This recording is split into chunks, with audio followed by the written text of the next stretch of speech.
So I don't necessarily want to go out there and just make this video talking smack about a guy, but we already had made a few commentaries about this player and his departure from the Montreal Canadiens organization. And heading into today's Vancouver-Montreal game, obviously this is one that I have circled on my calendar as two of my favorite teams go head-to-head in a battle wherein we'll be able to get some good commentaries out of it. But before we dive into Montreal Van City, I wanted to talk about former Canadian Justin Barron and expand a little bit more on the conversation that we had opened up about him and his status in Nashville. Because last time we had spoken about the Barron acquisition, we had spoken about how the Montreal Canadiens might have done some highway robbery with this trade.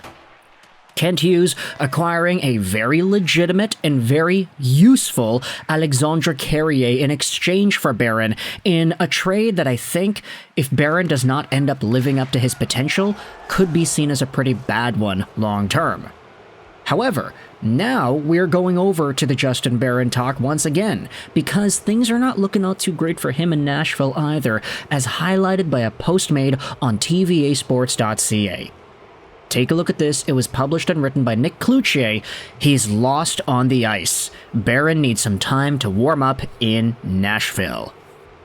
Now, the article is in French. I translated it to English via the Google machine. I'll leave a link in the description as always if you want to read this on your own time.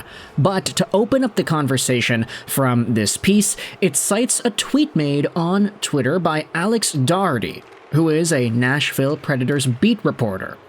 He went out there and said this: "I don't want to overreact to 4+ games, but Justin Barron is tough to watch. From a decision-making point of view, he is all over the place."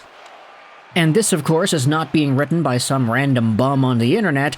Alex does do work for the Tennessean, and he is a Predators beat reporter, so he's in a pretty reasonable spot to make criticisms on the team. And a lot of people are going out there in the replies and saying, "Oh, you're welcome. You're not overreacting." Hoping he gets his groove at time of maturity. Justin Barron seems like a nice guy. That's so funny. It was the best birthday gift ever to get Alexandre Carrier for him. It'll take some patience with Barron for sure. He's very talented, but also way too inconsistent. That being said, I don't understand why Trotz traded Carrier 1-for-1 for him. And all of the replies here are mostly from Canadiens fans, because I don't think it takes a genius to recognize that more Canadiens fans are on social media buzzing around like vultures trying to take shots at anybody who ends up dismissing players that used to be Canadiens than there are Predators fans who are looking to hype up their own team. But at the end of the day, Justin Barron's production hasn't really been there either. I mean, in the sample he has in Nashville, he's at 0 points in 5 games.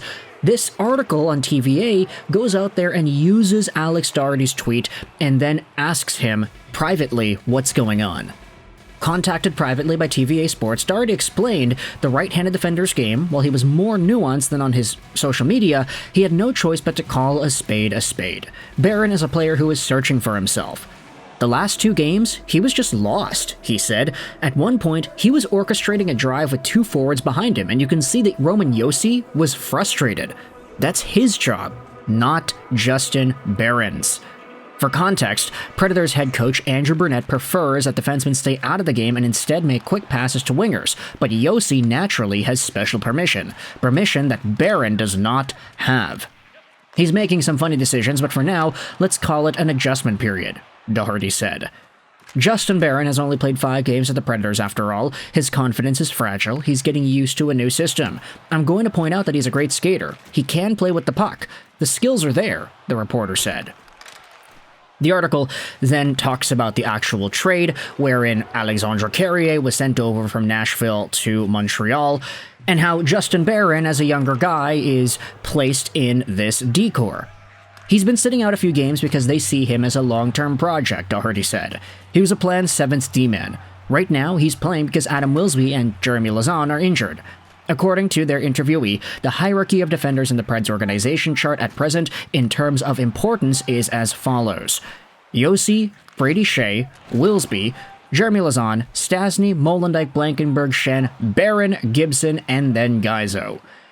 And so, with Justin Barron being so far down on the list of priorities, quote-unquote, you kind of have to start thinking. Based off of this list, Josi, Shea, Willsby, Lausanne, etc., where would Alexandre Carrier be if he was still in Nashville? Would he be in that same spot underneath Luke Schenn? Honestly, I'm not really too sure. There has been a lot of productive play and actual quality out of Carrier in Montreal, so maybe Habs fans would be biased to look at this after all. But ultimately, Justin Barron playing in Nashville in a way that is frustrating even Roman Josi is so intriguing to me. It's like, yes, we know Justin Barron has the skating ability. He has pretty supreme footwork, but his decision-making is all over the place. And when you're playing in a system like Nashville's that has been renowned over the past few years for being a lot more defensively oriented, obviously different coaching staff, different players, but you even go back to some of the years in the past, let's say 5, 6, 7 seasons, Nashville has always been a defensive monster. Even back 10 years. You talk about Shea Weber, Ryan Suter, okay, great. You go into the future, that top 4 with Ekholm, Ellis, PK Subban, and Josi, fantastic. You go into last season, Luke Schenn, Carrier, Jeremy Lauzon, and Ryan McDonough. This team has always been more defensively oriented, and it's helped them out, especially in situations like last year where they had like a generational run for the ages with their point streak. Everything was looking great. And so, naturally, the team has their defensive set positions and they have their habits that they want their players to follow, and for Roman Josi, he's got special permission to kind of do what the number 1 offensive defenseman on the team is capable of doing, carrying a charge himself, skating it up, and leading the rush. Justin Barron, while he has the tools to be able to do that too, he does not have the permission, nor does he have really the mental flexibility to be able to do that kind of a thing properly. And it's one of the things that I think holds him back from truly taking the next step as a player with the skills that he has, because you think about some of the guys that can move a puck and headman it themselves, Quinn Hughes, Cale Makar, Josi, these guys not only have the skill, but they have the brains to be able to keep up with it, to adjust and to mold their decisions on the fly. They can open up opportunities, they can open up space, and then exploit these newly created pockets on the ice for their teammates. Justin Barron just has not developed that skill yet. And I don't know if yet is the right way to say it. Do you think he's going to be able to do that? I'm not sure. I don't think he's ever going to be a Roman Josi or a Quinn Hughes or an Adam Fox, but there is potential for Barron to maybe be a 30 or 40 point NHL defenseman, and back in his draft eligible years, I think maybe we thought that ceiling was a bit higher, but now he's been traded twice, and you kind of have to start thinking, okay, with his development and with the way he has been progressing, is that ceiling getting lower year by year? And maybe I am totally out to lunch here. Maybe next year Justin Barron comes back out onto the scene, comfortable in the Nashville system, and explodes for a 40-point breakout season. Maybe that happens, and maybe he becomes a top 3, top 2 defenseman by the time he's 27 years old. It's possible, but I don't really think it's all too likely. Anyways, you can let me know your thoughts in the comment section below. How do you feel about Justin Barron and his play potentially frustrating Roman Josi? That is an entire other idea too. Like, I mean, Roman obviously has full control over what it is that he does and what he wants to do on the ice, and if there's a hierarchy to be respected in Nashville, to see this random guy who just got traded out of nowhere coming over and breaking what is the mold of what the Preds are used to, I can understand why Roman Josi would be frustrated, but then again, he's the captain. He's got to be in a position to tell his players, hey, you can't be doing this. There's an order here. You need to work yourself up to being able to do that.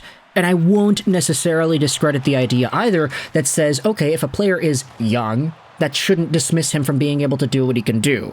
If Justin Barron can just do it, he can just headman it himself, he can do it properly, then okay, why would you stop him? That's the thing, he can't really do it properly, and it's hurting the team. So I want you to let me know your thoughts in the comment section below about this criticism posted about Justin Barron. Article's going to be linked in the description. I hope you enjoyed this video. Sign on, and bye.